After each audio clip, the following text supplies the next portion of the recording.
you experience it fresh. But trust me, by the end of this chat, you'll be queuing it up faster than a wave catching the perfect curl. Let's start at the beginning, because great stories deserve that respect, and Waves is built on layers so rich, it's like peeling back an onion that makes you cry in the best way. Released in 2019, this isn't some blockbuster cash grab, it's an A24 production.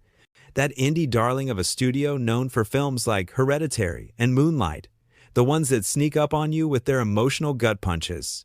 A24 gave Waves the green light, and boy, did they deliver a gem. The film clocks in at about 135 minutes, a deliberate runtime that feels like a full ocean voyage, expansive enough to immerse you, tight enough not to drag. It premiered at the Toronto International Film Festival on the 8th of September 2019, where it snagged the People's Choice Award in the Platform Prize category, a nod from everyday film lovers who saw what the critics would soon rave about. From there, it rolled out wide in theaters on the 15th of November 2019 and later hit streaming platforms, making it accessible for those late-night solo watches or cozy group breakdowns. Now, let's talk about the visionary behind it all, Trey Edward Shults. At just 30 years old, when Waves dropped, Shults was already a force in indie cinema, but this was his big swing into more mature, sprawling territory. Born in 1,989 inches Austin, Texas, he grew up in a creative family. His mom was an artist, his dad a musician, which probably explains why Waves pulses with such vivid sensory life. Shults cut his teeth with shorts and his debut feature, Krisha, in 2015, a claustrophobic family drama shot in his own childhood home that premiered at SXSW and won over audiences with its raw intimacy. Then came It Comes at Night in 2017, a tense horror thriller that explored paranoia and isolation. Think The Witch meets domestic dread. But Waves? This is Shults leveling up, blending those intimate family vibes with broader strokes of tragedy and redemption.